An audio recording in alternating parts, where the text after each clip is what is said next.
by racial and other forms of chauvinism. This has led to some of these communities questioning their place in South Africa today. As the African National Congress, which I lead, our message to you today is that your country needs you. Your country looks upon you. Join us in rebuilding South Africa. Our democracy was built through the actions of patriotic men and women of different races, classes, and political affiliations. They were united by a common goal, and it is this spirit of unity we must channel today. As the Holy Quran enjoins, let us hold fast to the rope of unity and not be divided amongst ourselves. My dear friends, we know that for Muslims in Sudan, Yemen, Myanmar, Syria, and many other countries in the throes of conflict and war, there is little cheer this Eid. For many of them, the sacred month of Ramadan has been one of pain, anguish, tears, death, and suffering.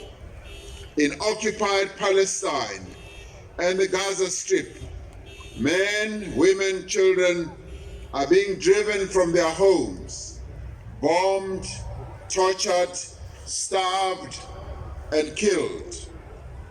After more than 7 decades of discrimination, oppression, and apartheid, the Palestinian people of Gaza are now faced with genocide. The Palestinian people on the West Bank are being faced with being displaced as settlements are now being forced upon them. What is the indiscriminate bombing of civilians from land, sea, and air, if not an act of genocide? What is the forced displacement and the deliberate starvation of an entire population, if not an act of genocide? What is the killing of nearly 14,000 innocent children and leaving thousands more to starve, if not an act of genocide? As South Africa, we know what racism, oppression, and inhumanity looks like. We have lived through it. We have experienced it. We know it inside and out.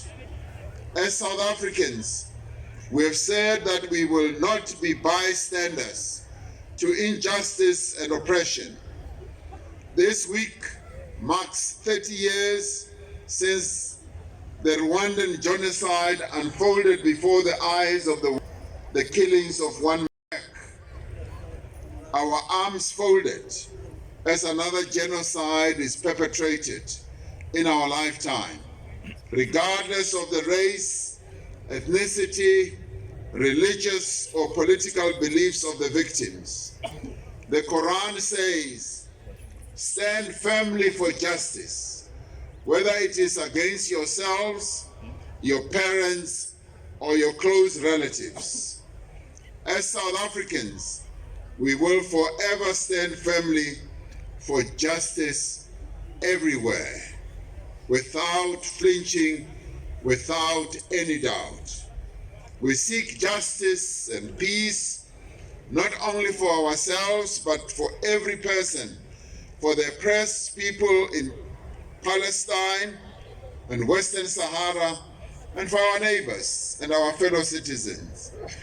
This Eid, which is being celebrated in the 30th year of our democracy, must strengthen us in our quest to build a fellowship that transcends and goes beyond artificial boundaries of race, class, and faith. It must steel us and steel our resolve to advance social justice both at home and abroad.